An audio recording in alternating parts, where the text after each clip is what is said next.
Hi, I'm Steve Herrod, CTO at VMware, and I'm happy to be here at the beginnings of the RSA event with Bret Hartman, who is CTO of RSA, the security division of EMC. Did I get that correct? You did. Thank you, Steve. It's a pleasure to be here, and I just want to know, do I have to wear the Wookiee suit?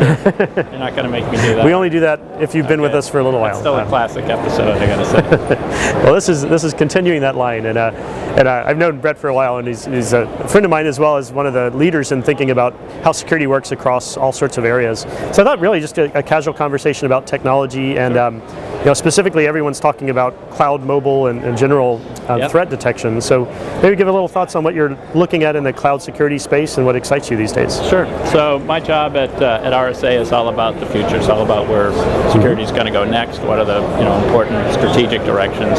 And yeah, cloud continues to be the big story. I mean, you just talked about it in your keynote at the CSA. Cloud Security Alliance. Yeah, and that's the starting point. This issue, as you already pointed out, is organizations move more and more to the cloud. They need to trust the cloud. That means they got to have visibility and control, right? They have to have those mechanisms built into the cloud. So the first things we see there is you have to have authentication. The first thing is always identity. People have to prove who they are. So of course we've been working a lot with VMware on that, with the Horizon-related work. Connecting authentication mechanisms into the cloud is the first step. After that, we continue to expand in terms of those offerings in the cloud, things like encryption-based services, logging, different kinds of compliance connections with things like Archer. Of course, as you know, we've been working on that in terms of proving. Yeah, we should talk about Archer a bit more in a little bit. Yeah, the compliance reporting side of this has proven to be very much a headache for CIOs. It is. I mean, I think about it in a pretty basic way that really, ultimately, all of security has to move to the cloud. So it's just one piece at a time. So it's going to be a multi-year journey. That's good, and everyone keeps asking me this, and I don't think there's even a good trite answer, but it almost seems like people are becoming more aware of security needs in the cloud, which either makes them more or less positive about what's going on. But what's your kind of barometer on how well we're doing right now? It's always that debate, right? The next thing, is it better or worse? I think it's just different, really. I mean, every time we go through a new technology, it freaks everybody out from a security standpoint, and then everybody gets comfortable with it, and then it's okay until you move to the next thing. Exactly. And the cloud gives us some great opportunities to be able to consolidate and embed security, and I think improve security. At the same time, anytime you do that convergence, you have a potential single target, right? A single point of failure that makes people nervous, so it has to be very reliable. At the end of the day, though, as you know, I mean, it's completely tractable. We've got all the right technologies in place, and we can get there. So it's just that usual kind of risk trade-off. Yeah, it's the transition. Yeah. So why don't we move to mobile for a minute? Actually, we're announcing at Mobile World Congress in Barcelona right now is obviously a big event around mobile, and a lot of security-related announcements, a lot of MDM. We're actually formally rolling out our partnership with Telefonica on our Horizon Mobile. Actually in Spain just a little bit. So they're doing some important in that area. Yeah, some important things. But tell me some of the other areas in mobile that are exciting and interesting. I think when we just talked about cloud, mobile's the other side of the coin, right? There's two. You can't have mobile without cloud. You got devices, they access the cloud, and so when we think about security, it's always security devices with respect to the cloud. Sometimes people think it's one thing or the other, and it's the two of them together that really make the story. So again, you start off with authentication, right? And the fact that on mobile devices, we still have a long ways to go to really have effective ways to prove who you are. Some really interesting areas there that get into some behavioral techniques there. So you can view authentication as something that you don't just do one time, on a device. You don't just stick your PIN or your password. It's just using that mobile device becomes a way to prove who you are. It's just a side effect of using the device. Right? So it just becomes this ongoing process, continuous authentication.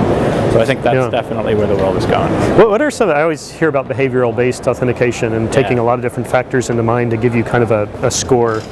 What are some of the bigger factors that you look at? So that's exactly the point. If you look at behavior of the way somebody uses a device, so for example, geolocation, incredibly valuable. If you look at how that device, where it moves around as you go, from home to work, and being able to build behavioral models, you can tell if something suspicious is going on. Something's out of the ordinary.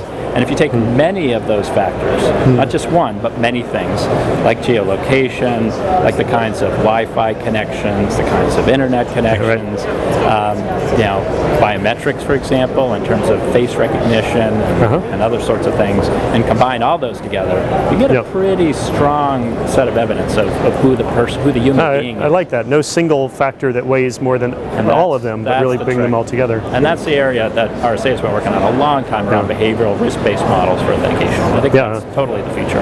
That's exciting. And I guess that's a logical segue to just threat analysis and really how are you looking at that side of the coin? The last big strategic area for us is the topic of anti-threat, or really dealing with defenses against advanced threats. We all have seen the rampant expansion of those threats, especially around attacks on intellectual property for very large organizations. Right, happens every single vertical market. It's all over the place. Right. So the issue is how can we do better to protect against those sorts of threats? It's really hard because the attackers have a lot of resources, very sophisticated. So there's a few different components based on that. Part is visibility. First, you have to see what's going on, right? Which gets right back to the point of mobile devices in the cloud. Better visibility to see attackers' behavior, right, and distinguish the attackers from the good guys. From the good guys, right? The second area is collaboration. In fact, we've got a demonstration here at the RSA Conference that my advanced development group has done for better ways to share that information, because it's never a single company's problem. And we really do a very poor job of sharing intelligence information or indicator information if different organizations are under attack.